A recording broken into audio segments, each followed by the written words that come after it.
Señoras y señores, muy buenas noches, bienvenidos. Aquí estamos en otra edición de El Timón junto a la señora Cecilia Bouflé. ¿Cómo le va? ¿Qué dice? Muy bien, acá como todas las semanas en Canal 26, arrancando El Timón a las 10 de la noche. Bueno, muy bien, ¿eh? Un día realmente interesante, hoy con muchas novedades.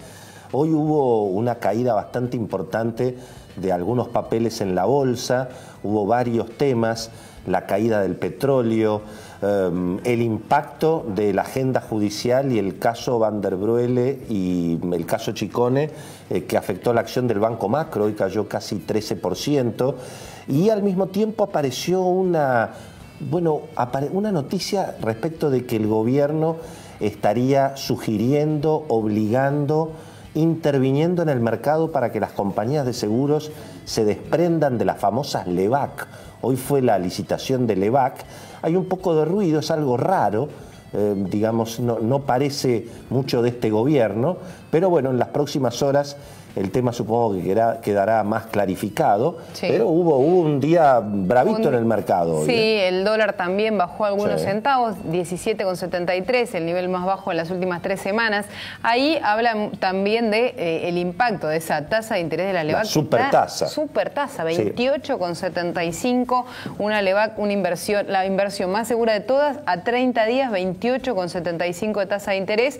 Claro, bueno, algunos que se corrieron del dólar para esa tasa de interés en pesos, eso también le puso un poco de ruido el mercado, al Merval, ¿no? Sí, sí, no hay con qué darle a la LEVAC, pero bueno, tampoco hay con qué darle a la inflación. Hoy apareció la inflación, ¿verdad? Exactamente. La contracara de esa tasa de interés altísima es que la inflación sigue muy por encima del objetivo del Banco Central.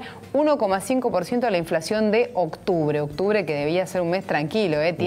Es verdad, aumentó la nafta en octubre, una semana le impactó a los precios de la nafta. Sí. De hecho, los rubros que más subieron son comunicaciones, educación, no indumentaria, no tienen que ver con la nafta de manera directa, así que ahí hay un problema. Y ¿sabés qué? En el año está en 19,4% la inflación. Eso quiere decir que, por ejemplo, la paritaria de los bancarios tiene disparada su cláusula gatillo el mes que viene seguro, porque era 19,5 y se ajustaba inmediatamente. Los bancarios saben que el mes que viene van a recibir un aumento de sueldo como consecuencia de la inflación, sí, ¿no? Todo indica que va a cerrar en 22, 23 la inflación del año, porque viene noviembre, diciembre, que tienen estacionalidad, hay algunos aumentos postergados. Y claro, efectivamente, en octubre, con el dólar prácticamente congelado, sí, sin los aumentos de tarifas, igual la inflación fue 1,5, aunque la inflación núcleo, que es la que toma los precios verdaderamente libres, esa fue 1,3, tal vez el único alivio, diríamos, sí, un poquitito para el Banco abajo, Central. Claro, ¿verdad? Que esa es la inflación que está mirando trimestralmente el Banco Central, venía en 1,7, 1,6 el último trimestre, vamos a ver qué pasa con que arranca en 1,3, pero diciembre es un mes muy complicado para los precios, porque a la estacionalidad hay que sumarle electricidad, gas, están ocurriendo las audiencias públicas en estos días para que se den esos aumentos, más el efecto de fin de año, que siempre es un mes un poco más calentito en términos de precios, ¿no? Bueno, y el reformismo permanente allí con muchas novedades. Obviamente, algunos cambios en lo que ha sido el tema de los impuestos internos. Zafó el vino, zafó la cerveza, zafó el champán, pero ahora en alguna medida se quejan el azúcar, las bebidas azucaradas. Sí. Ahí hay una negociación donde los gobernadores, incluso gobernadores de tropa propia como Gerardo Morales, se han puesto duros con el gobierno. En general los gobernadores están demorando un poquito el acuerdo. Ahora nos va a contar algún detalle Beto Valdés, que está con nosotros, obviamente, nuestro columnista político y uno de los periodistas mejor informados de la Argentina. Pero hay muchas novedades con la reforma laboral, con la cuestión de las jubilaciones, sí, donde hay resistencia en el peronismo para acompañar al gobierno en este sentido. Así que no está tan claro que esto se vaya a resolver antes del 10 de diciembre, con lo cual, bueno, va a ser con Cristina en el Senado la discusión. Y ese es un elemento a tener en cuenta, ¿no? Absolutamente. Ahí un avance inicial en la reforma tributaria y lo que era un consenso que en un primer momento pareció sencillo, cuando se empezó a mirar la letra chica, empezó a tener sus tensiones y el gobierno tuvo que ir cediendo pasos. Cedió con los impuestos al alcohol, cedió también con la electrónica en Tierra del Fuego, con un acuerdo más amplio, ¿no? Que incluye congelamiento de salarios, es cierto, pero y congelamiento de despidos, pero también cambiando su idea inicial de bajar el impuesto más rápidamente. Hay una situación medio cómica, porque digamos, en el caso de las bebidas se le quieren aumentar los impuestos, se quieren poner impuestos. Sí. En el caso de la electrónica, se quieren bajar. El gobierno lo que quiere es quitar impuestos internos, ¿no? Sí. Entonces vos fíjate que el gobierno en algún caso defiende retirar impuestos internos, que es lo correcto, no corresponden los impuestos internos. Ahora, en el caso de las bebidas, claro, tiene que hacerse que es por una cuestión saludable. Pero vos fíjate que en un caso el gobierno quiere poner los impuestos y en otro los quiere sacar. Lo notable es que los funcionarios defienden poner los impuestos o sacar los impuestos con la misma cara. Es una cosa espectacular, ¿no? Bueno, muy bien, así es la cosa. Pero bueno, los gobernadores están allí bastante rebeldes y el que sabe todos los detalles de esto, obviamente, ¿no? Es el Beto Valdés. Beto, querido, bienvenido. Buenas noches. Volvieron todos los periodistas a la puerta de... Volvimos con las manos vacías. Volvimos con las manos vacías. Pero felicitados igual. Hemos sido perdedores del Martín Fierro en nuestra categoría con Beto Valdés. Estábamos ternados por Somos Nosotros, el programa que hacemos en Millennium a la tarde. Así que nos ternaron por el programa de cable El Timón. Es verdad. Perdimos. Y nos ternaron por el programa de radio. Perdimos. Bueno, vamos a tener que poner línea de 4. Hay que poner línea de 4. Estamos como River. Estamos como la próxima nos toca. La tercera es la vencida. Muchas gracias, obviamente. La pasamos bomba, la fiesta. Bueno, después terminaron, hubo algunos episodios medio lamentables. Pero más allá de eso, la verdad que estuvo todo muy, muy bien. Y felicitaciones, naturalmente, a los ganadores. Señor. ¿Y los gobernadores? ¿Qué pasa? Corriendo el arco. Claro. Vos fíjate, la semana pasada que decíamos e insistíamos, la intención de los gobernadores era como objetivo, condición sine qua non, ni un peso menos lo lograron. Ahora el objetivo es, después de la reunión del jueves pasado, que algo habíamos anticipado en el último programa, que era esto de buscar que la gobernadora María Eugenia Vidal desestimara su reclamo en la Corte Suprema de Justicia por el Fondo de Conurbano. Ellos proponían la modificación que finalmente se va a implementar de la ley del impuesto a las ganancias. Entonces, dicen, la verdad, podíamos haber sacado algo más. Esa fue la sensación el jueves sobre la noche y ya el viernes.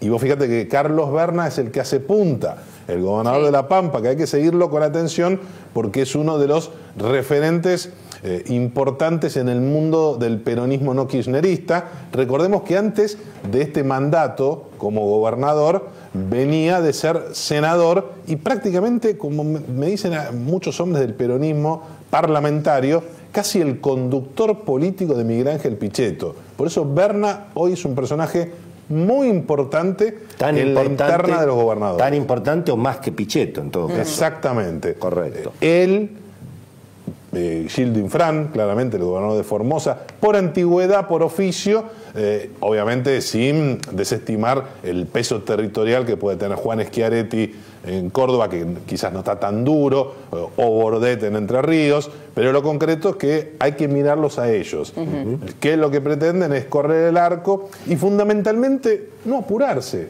porque el apuro lo tiene el presidente Macri, fundamentalmente.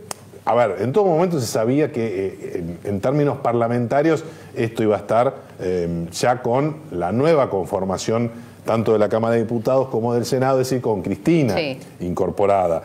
La cuestión es en términos de tiempos, porque hay un cronograma que maneja el oficialismo, que es tratar de aprobar antes del 1 de marzo, es decir, la implementación y la puesta en marcha de las reformas, que pase el Mundial y que se llegue a exactamente dentro de 365 días que es donde ellos creen que va a comenzar a generar algún tipo de efecto este tipo de reformas.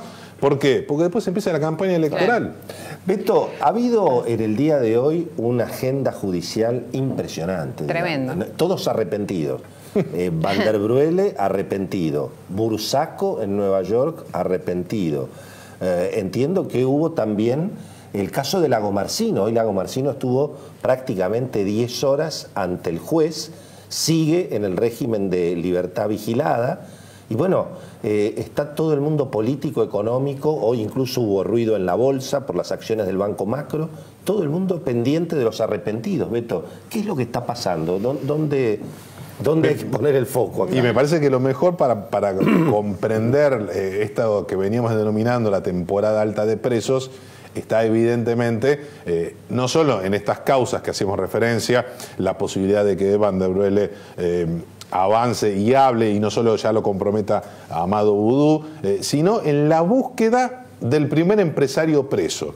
Ese es el gran tema para que luzca más como un lavajato argentino. Es decir, hasta ahora la lista de presos todos son del mismo espacio político, con el mismo estilo.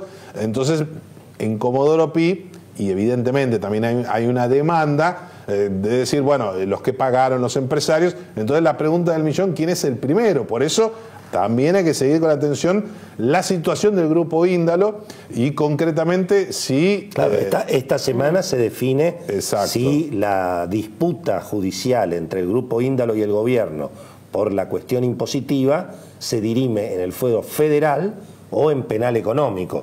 Y eso aparentemente no es un dato menor, porque si es en el fuero federal, no sería tan fácil el traspaso de los medios o de las empresas prácticamente a los inversores privados. Sería un escollo prácticamente definitivo, es decir, si queda en el juzgado de Ercolini.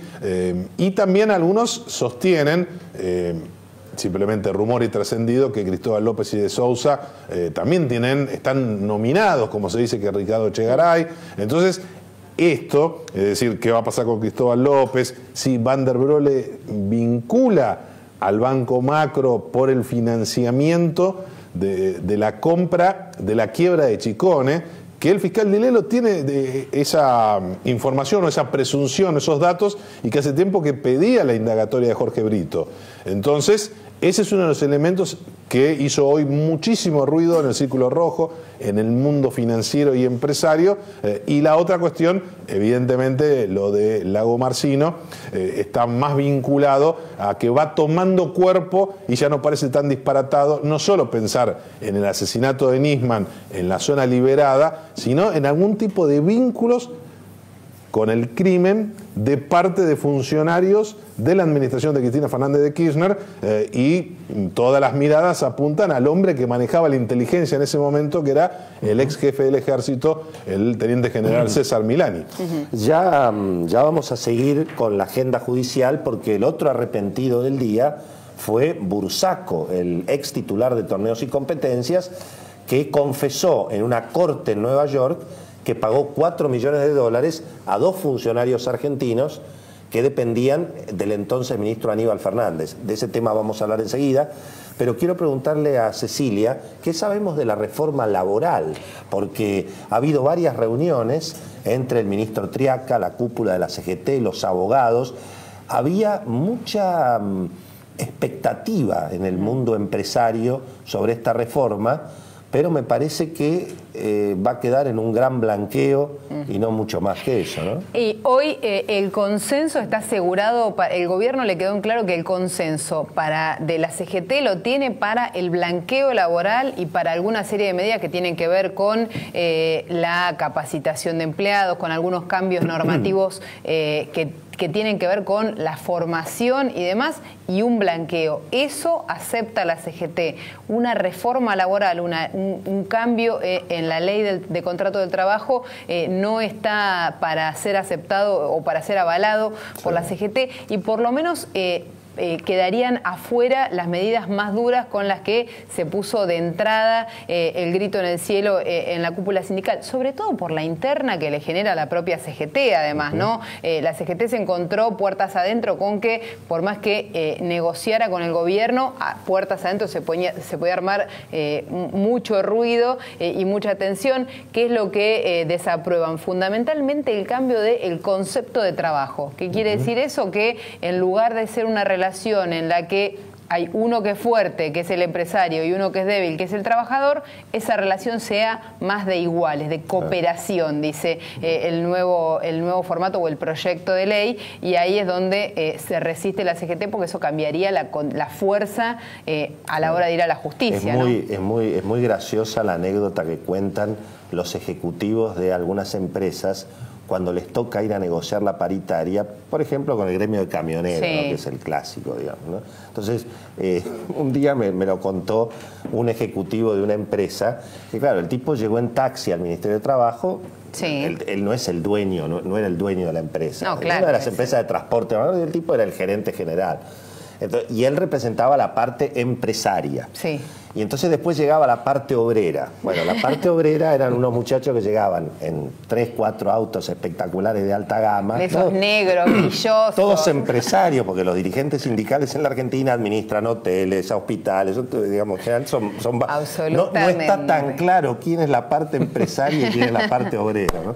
Pero bueno, más allá del cuento, ¿qué sabemos, Beto, de la puja política entre la CGT y el gobierno? Hoy apareció un nuevo respaldo al sector duro de la CGT, que fue Cristina Kirchner. Hoy Cristina dijo: comparto con Pablo Moyano las esperanzas. Vos fijate. Mira, ¿quién lo hubiera dicho? Impresionante la nueva, digamos, dupla. Es cierto. En este caso, ¿no? De todas maneras, acá lo interesante es que, según se comentan en el mundo sindical y la misma interna del peronismo, el que ha reaparecido con su bajo perfil y sigue preocupado por Independiente es Hugo Moyano. Y de alguna manera, eso de que hasta siempre Pablo era que no lo puedo controlar o que lo había dejado jugar, ahora parece que también el presidente Independiente, que estaba un poco más retirado, trató de equilibrar la cuestión. Lo concreto es que la ala dura en esta interna que hacía referencia Cecilia, es no solo los gremios del transporte, los que son afines a Moyano, la asociación bancaria, Sergio Palazzo, que no solo por la organización sindical, sino porque tiene una estructura de otros gremios que no están dentro de este consejo directivo. Recordemos que está prácticamente caduco, es decir, la negociación con este triunvirato no tiene ningún sentido. Realmente las cuestiones se definen adentro del consejo directivo, y en las últimas discusiones la cosa, a ver, nadie quiere incendiar nada, pero tampoco pagar el costo político de una reforma laboral. Y además, por otro lado, diputados y senadores del peronismo están esperando que se suavice, porque tampoco quieren ellos que le transfiera, porque Pichetto dijo, bueno, yo voy a votar lo que digan nuestros compañeros del sindicalismo. Y si le vienen con esa noticia, no le va a causar ni mucha gracia. Una última pregunta, lo que había quedado pendiente, de la declaración de Bursaco y la imputación a un tal Paladino y a un abogado, tal Delón o Delón, no me acuerdo. Delón, exactamente. ¿Qué es eso, Beto? ¿Qué significa? ¿Qué, digamos, puede complicarlo Aníbal Fernández esto eventualmente? Sí, claramente. Hasta ahora lo que ha trascendido, poco, ojo, esto que negoció Alejandro Bursaco dice que es una parte. Ha hablado mucho más, se ha arrepentido mucho más. Es decir, no solo en este tipo de vinculaciones, sino en cometas grandes que se pagaron por los sobornos del Mundial. Lo imputó a Grondona mismo, a Julio Grondona. A Julio Grondona.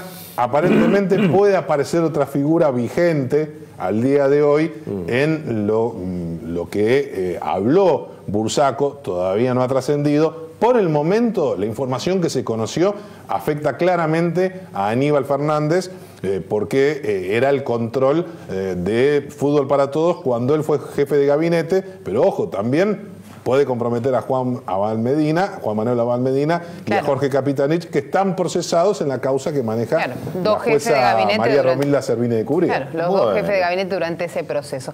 Caballero, hoy acá, política y economía. Me olvidé de preguntarle algo a Beto Valdés. Después vamos a profundizar. Pero Beto me contó que hay una nueva grieta. Viste que ahora está de nuevo de moda la grieta, con la pelea de Martín Fierro. Pero digamos, parece que hay una nueva grieta. ¿Qué es eso de la nueva grieta, Beto? Y concretamente es superado exitosamente de parte del gobierno la grieta con el kirchnerismo y que ya empieza un poco a ser parte del pasado.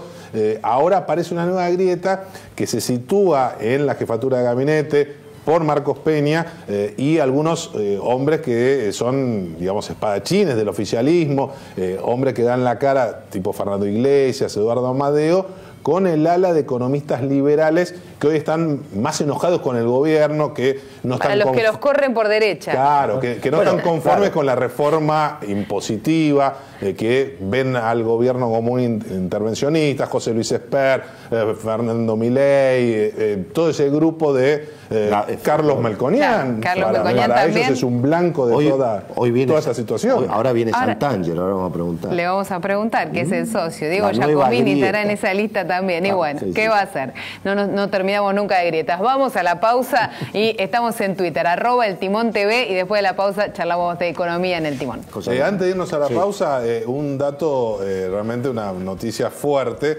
que se está confirmando en estas últimas horas. Jorge Delón, uno de los acusados por Alejandro Bursaco, apareció muerto. Se especula con que se suicidó. Bueno, así que una situación muy, muy complicada. Bueno, gracias por la primicia, Beto. Muy bien, señoras y señores, es el último bloque del Timón, nuestro bloque favorito. ¿Qué tiene para contarnos antes? Mira, para contarnos de la reforma, de la negociación con los gobernadores. Hay una cosa que ya está en claro, que San Luis, Córdoba y Santa Fe no van a poner sobre la mesa los juicios ganados, lo que está en la Corte Suprema, por más que no se haya terminado de ejecutar y no lo haya pagado todavía en su totalidad la Nación, eso no se negocia, no sale de la mesa de negociación, y ahí hay... Los juicios en curso eventualmente, y cuando esté la plata en el banco levantamos la demanda. Exactamente, y ahí San Luis tiene una posición bastante dura y es una de las que más demandas tiene. Bueno, ¿quién se quedará con la red de estaciones de servicio de Shell y la refinería? Muy importante toda la operación de Shell. Dicen que hay unos chilenos interesados, que hay también chinos, brasileños y Pampa Energía. Yo le pongo una fichita a Pampa Energía, pero veremos. Marcelo Mindlin, que ha crecido muy fuerte en los últimos, en el último año y medio de este gobierno, ¿no? Bueno, Beto, amplianos un poquito esta información de último momento en relación a uno de los temas del día, que fue hoy la confesión de Raúl Bursaco en Nueva York, diciendo que pagó coimas a dos funcionarios argentinos, dos exfuncionarios de la jefatura de gabinete, Paladino y un tal Dalón. Jorge Deljón. Exactamente. ¿Y qué es lo que se sabe ahora? Lo que ha circulado en estas últimas horas extraoficialmente, pero evidentemente es una situación difícil, que apareció muerto. Se especula que al enterarse de la noticia se habría suicidado. No se amplió mucho más la información, pero le genera evidentemente un grado, digamos, mucho más de especulación, y fundamentalmente, insisto, con lo que habló Bursaco, que no termina ahí. Evidentemente se arrepintió en reiteradas oportunidades. Sí, bueno, por suerte ahora, digamos, no está ni la fiscal Fein, ni Berni, ni todo el desastre de lo que fue el caso Nisman, ¿no? Así que seguramente la investigación será bastante más seria. Seguramente. Esperemos. Señora, nos vamos. Caballeros, nos vamos, pero nos encontramos de nuevo la semana que viene, no falten, martes que viene, como todas las semanas, acá en Canal 26, a las 10 de la noche en El Timón, los esperamos.